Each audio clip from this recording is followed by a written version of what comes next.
guys, and welcome back to another weekly What I Watched. This week it's not very much, so I'm hoping to get through this quite quickly, and today I'm hoping to record my Q&A.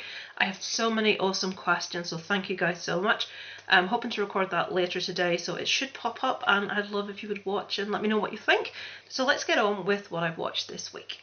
So, okay, I think the first one we watched this week was a documentary that I believe it's on Netflix at the moment. It's called Bikram Yogi. Yogi?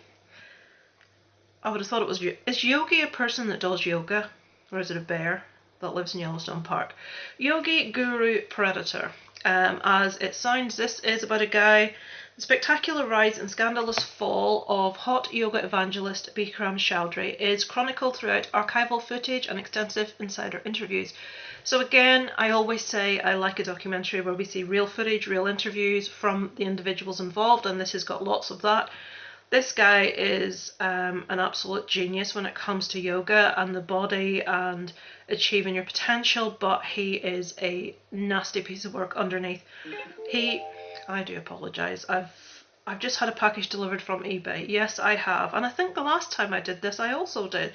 This is what happens when you're preparing for a child's birthday party and ordering loads of crap. So he's using his position of power and talent to abuse young women. And a lot of people are too frightened to stand up against him because of how powerful he is, and they keep their feelings to themselves. But it comes to light that a lot of women have the same story. So that's basically what that is about. I gave it a 2.5 out of 5 because I wanted more detail about... there was a lot about him and a lot about how good he was and what he did and how he was a genius. There were people interviewed that still maintain how amazing he is, even given everything he's done. I would have liked to have heard more about how he felt about the accusations, about the fallout of the accusations. The very fact that he is still making a fortune today of people training to become yoga instructors themselves under his name, under the Bikram Yoga, it left a sour taste in my mouth. So I did score it down because I wanted to be a fair representation, and it felt too much like it was praising him for loads of it, and that just got under my skin. Okay, the same evening I watched a movie called The Privilege. I believe this was German. I really enjoyed this. I've written a really nice atmospheric creepy movie with a lot more going on than you may initially expect. While it's not going to be one of the best movies you've watched this year, it's definitely better than most run-of-the-mill horrors. So this is a movie about groups of teenagers. Now there are more people involved. The parents of one of the main teens is involved. There is something very odd going on with his sister and his parents, and he's trying to get to the bottom of what exactly is going on. Are they the people he thought they were? He sort of enlists help from his best friend. We have a couple of people that were in the German TV show Dark in this, which is awesome. If you haven't watched it, give it a shot. So it says here, looking into a series of strange supernatural events. So there is a little bit of otherworldliness going on here. But I really liked this. I thought it was refreshingly different. I love the acting. I like the characters. I just really enjoyed it, so I would thoroughly recommend The Privilege. Apologies, I'm not going into too much detail, but certain movies I feel it's best to be vague and just go on a person's recommendation if you feel that you've got similar taste. And if you have similar taste to me, I feel you will enjoy that one. On the 16th, I watched... Okay, I Want You Back. Everyone knows what this is. I watched this purely because Charlie Day is in it. I'm a big fan of It's Always Sunny in Philadelphia, so I love the character Charlie Day. He was dialed down quite a bit in this, which is probably a good thing because he is a little bit manic, let's be honest. So this is a movie about Peter and Emma. So Charlie Day plays Peter. Sorry, I'm going to have to look up this girl's name. Jenny Slate plays Emma. Their respective other half split up with them, and they work in the same building. They meet when they're sort of just mourning the fact that they've been dumped, and they get together to try and cheer each other up. And in the process of having a coffee together, they decide, wouldn't it be a great idea if we both try and split up our prospective other halves of our exes? The whole movie is about them trying to break up each other's exes' relationships so that they will miraculously want them back, because that always happens. It's a run-of-the-mill rom-com. We don't need any awards to work out what's going to happen in this. I think it's all obvious. I've said I watched this as a fan of Charlie Day. As a rom-com, it's pretty much a movie by numbers. I just found it difficult to get behind such spoilt characters with cruel motives. So I gave that a 2.5 out of 5. Because it was just so monumentally horrible what they were both doing and so juvenile. And I mean, if a person decides that you're not for them, why would you want to be back with them? You know what I mean? You would realise this isn't going to work. You'd move on. But I've been with people like this. This is maybe what irked me so much. People that just, no matter what you do, just don't want to let you go. Stalker much. Yeah, I found it really distasteful. What was sort of supposed to be funny. And I'm thinking, that's really not funny. That's like almost coercive behaviour, what you're at here. I wasn't a fan, I have to admit. If you like rom-coms and if it's not something that would really irk you, you'd probably like it. Charlie Day isn't as manic as normal. He's much more dialed back. I love him. I think he's such like an energetic, just an actor that gives it all, and I'm a big fan, but not so much of that movie. Okay, so on that day I went to the cinema to see Uncharted. Okay, I did a review on this separately, so I don't need to go into a lot of detail. I will just say that I was happy with it. It was a fun adventure movie. It was something that the family would enjoy, as long as you don't mind a couple of swear words here and there.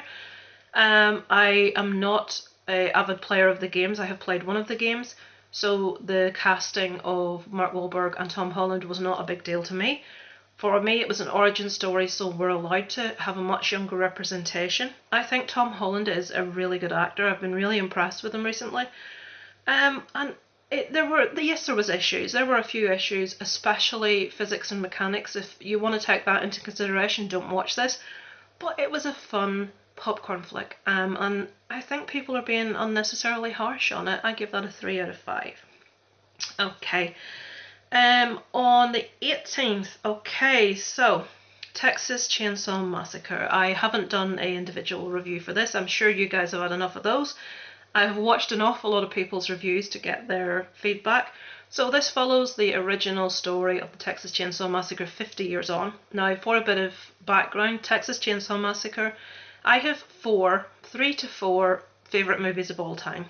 Texas Chainsaw Massacre is one of them. The original movie for me is just one of the grittiest, scariest, most disturbing movies I've ever watched. I came across it completely by accident and watched it, and I could not just take my eyes off it. I was disgusted, but I was enthralled. I was creeped out. I think as a movie, as a horror movie, it's pretty much perfect. So, with everything we've had in the years that follows, I wasn't holding out a lot of hope. There was one decent remake that we had. I'm not a fan of part 2. For me, comedy and horror is very hard to do together well. I either want to laugh at something or I want to be creeped out. I don't necessarily want both. Shaun of the Dead was one of the few exceptions, but yeah, there's only been one movie following the original that was okay for me. This one, if you watch this movie as a horror film on its own right, it was fun. You cannot criticise the gore and the kills in this because they were first rate. They were eye-watering. They were like, oh my god, if you watch something to see spectacular kills and gore, then this has got everything that you want. The character of Leatherface was a little less imposing than we're used to in the original. The mask, the skin mask, did look a little bit daft. It did look an awful lot like the cover of, what's that? Scary Things to Do in the Dark, is it? The one with the scarecrow in the field? That's what he looked like to me. So, every character in this, other than Sally Hardesty, who makes a reappearance, I loved her character in this, and I wanted to see more of her, and I wish she was in it for longer. She is like living on a ranch. She's like really hardened, really long white hair. She looks so cool. She's just so badass as a character. I've always said Sally Hardesty was my favourite final girl. And she just lives up to all that in this movie. But every other character in it, even the girl that we're meant to like in this, I'm not even going to look up character names, but if you've seen it, you'll know what I mean. Everyone's not likeable. The girl that we're meant to be behind is just vanilla and ordinary and boring and dull. Yes, she's supposed to have PTSD from an incident that happened in her past. I just didn't get behind her as a character. The other characters are just everything you would dislike in a person, just social media obsessed, appearance obsessed, trying to be woke about everything, making no sense, just irritating. I was cheering Leatherface on through most of this. Sally Hardesty was the exception of the character that I really liked. But yeah, special effects were great. Gore was great. Cinematography was beautiful. Story, it was pretty much like bare bones. I would say it was a fun movie. If you're not going to watch it and compare it to the original, you'll enjoy it. I gave it a 3 out of 5. So I've said, as a straightforward horror, not too bad, even if pretty much every scene left me ridiculously frustrated. As a follow-up to one of the best horrors in existence, not even a patch on that quality. Let me explain ridiculously frustrated. I forgot about this. Can you please put a woman in a horror, if they're not falling down, tripping over their own feet, running upstairs, the other thing that they do that really irks me, and they did this in this, every woman did it. I'm not going to swear. You're trying to be quiet. Someone is like creeping about a car or just round the corner that wants to kill you, and you're going to make really loud audible. Now, okay, I've been in situations that are very terrifying myself. Just, you're thinking, oh, but you haven't been in this. I've been like held up in an armed robbery before. I've been in horrible situations, and never have I never. Why can they not make a film where women aren't being pathetic? Please. Making stupid noises, making stupid decisions, not running when they have the chance to run. I mean, there's a section in this where Leatherface takes to a wall with a big, like, what do they call them, lump hammers or something, sledgehammers, and he's making a load of noise. She could be off. Is she off? Is she hell off? No, she's hiding until he's back out looking all around him again. It frustrated me. Just let's say it frustrated me. Stupid women in horrors is one of my biggest pet peeves, and that frustrated me. So that's all I'll say. I wanted this to be short, and I have. And that Downfall, now that one, is that... I think I watched that on Sunday night, the 19th, maybe that was Saturday, I can't remember. This is a documentary on Netflix about Boeing and them trying to cut corners cost-wise, and because of that there were 2 major air crashes within months of each other. 347 people, is it, that died? It doesn't say there. I think it was 347 lives were lost, and this covers what decisions were made, training that didn't happen for the pilots, things that every aircraft have that the pilots weren't even made aware of and trained on, and accidents that happened because of it. I would have liked this to concentrate a little less on the background of the management sort of hierarchy of Boeing and behind the scenes details, although we did obviously have to have that. And I would have liked to have heard more about the physical mechanics of what went wrong with the plane and exactly why. Obviously it's covered, but not in any real great depth. We're too busy talking about individuals in the background of Boeing, and it was a bit dull. And something like this shouldn't have been dull, and it managed to be dull. I gave it a 2 out of 5. Stop the recorder. That is what I've watched this week, folks.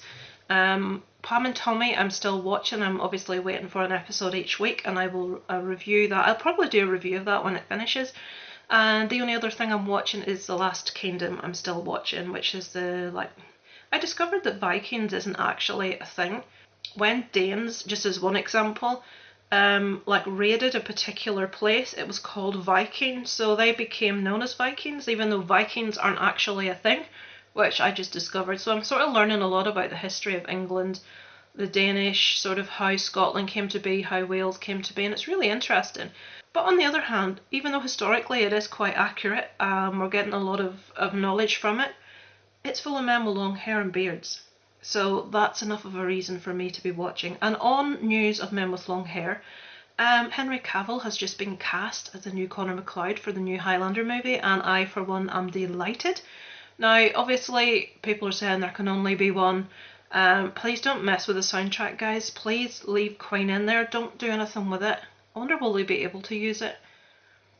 Hopefully. But yeah, I am delighted to think about Henry Cavill as Connor MacLeod. Yes, I shall be there to watch that, definitely. So that's what I watched this week. Let me know in the comments if you've watched anything that I have and what you thought. I shall be, as I say, back later in the week to do the Q&A. And I'm going to be on a live stream on Paul Tam's channel on Thursday Night Heat, so I am really looking forward to that.